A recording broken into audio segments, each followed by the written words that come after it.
What we get to talk about today is the Kingdom of Mali. And Mali is a word that means where the king dwells.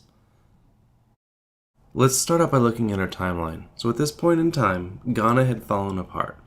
And one of the main reasons Ghana fell apart was because a severe drought dramatically weakened its ability to produce crops. And also, traders were tired of giving Ghana money when they passed through the kingdom, so they figured out alternate trade routes. So the Kingdom of Mali came about in the early 13th century and lasted for a few hundred years. We need to start out by looking at how it got started. So the first king of Mali was Sundiata, and most of what we know about Sundiata came through oral traditions. For thousands of years, the only history coming out of West Africa was coming through these oral stories passed down from one family member to the next. So Sundiata spent his early adult years building up an army, and once he decided that it was big enough, he came in and he overthrew the current king, starting the Kingdom of Mali in the early 13th century. So let's jump right in and look at everyday life in the Kingdom of Mali. So 100% of all of Ghana's travel and trade was done either on foot or with animal. Mali was the first kingdom to utilize the river systems and use boats to transport goods up and down the rivers. This made it much easier to transport large quantities of goods to and from different locations. Most people living in the kingdom had access to fresh water, and that is why many of the people grew things like rice, millet, papaya, gourds, cotton, peanuts, and they were able to raise animals nearby for slaughter and for food. Many of those animals were things like goats, cattle, sheep, chicken, and many farmers living in this area actually used slave labor to get most of its work done. So what we need to talk about now is how the Kingdom of Mali itself as a government made its money. So the Kingdom of Mali was located in the heart of West Africa. And to the north of the kingdom were the great salt mines of the Tegesa and the Sahara Desert. And to the south were the incredibly productive gold mines. And all of the traders had to go through the Kingdom of Mali to get at the gold and to get at the salt. And so all of the pathways coming out of the gold mines went into Mali, and all of the pathways coming out of the salt mines went into Mali. And every single trader that went through the kingdom had to pay a tax to pass through. And as you can imagine, this would make them very, very, very rich. One additional way that the Kingdom of Mali made more money was they actually went out and they discovered more gold mines. So the Kingdom of Ghana had access to gold mines, but when Mali came around, they had the same gold mines as Ghana, but they were able to discover more.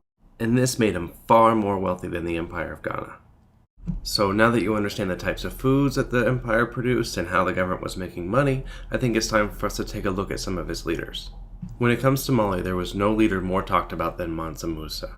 So Mansa Musa came to power in the early 14th century, and as its ruler, one of the things that he did was expand the size of the empire. He ruled for about 25 years, and he worked really, really hard to make sure that the people living in his empire lived under peace and stability. At this point in time, almost every single person, including Mansa Musa living in the empire, practiced the religion of Islam. And like any good Muslim, Mansa Musa believed in the 5 pillars of faith.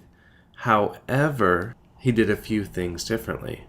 So all of the laws going on in this time were based on the Holy Quran, but some of the laws he chose not to follow. For example, he did not require the women living in Mali to wear the traditional hijab or headscarf. And throughout the empire, you could still find many West Africans practicing some of the traditional rituals, like praying to their ancestors that had died before them for protection and oversight and healing.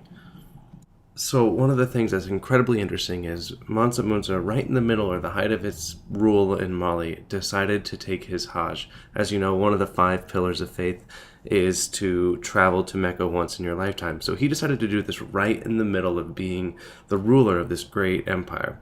So he gathered up hundreds of people, hundreds of camels, and he set off into the Sahara Desert. And one of the things that he did was he made all of the slaves traveling with him carry 5 pounds of gold. And so along his trip, he was able to give out gold to the different cities and the different kingdoms and empires he would stop at along the way. So this is kind of the earliest forms of diplomacy where he's going around giving these gifts to different governments, hopefully wanting to win favor or make them like Mali a lot more. So after Mansa Musa's trip, a lot more people, and especially Muslim communities, were really interested in what was going on in Mali. And what you saw was a lot more people traveling to Mali, and it happened to be that most of them traveled to the city of Timbuktu. So it didn't take long for the city of Timbuktu to become this center for education, or especially Islamic education. So if you were a Muslim growing up in Arabia, North Africa, or even southern Spain, you would travel to the city of Timbuktu if you wanted to get that world-class education, because the best scientists were there, the best mathematicians were there. It was definitely the place for learning in this area of the world, basically the Harvard or Oxford of West Africa. So that's a short summary of the Empire of Mali, but I also wanted to talk a little bit about some of the lasting effects of this area of the world.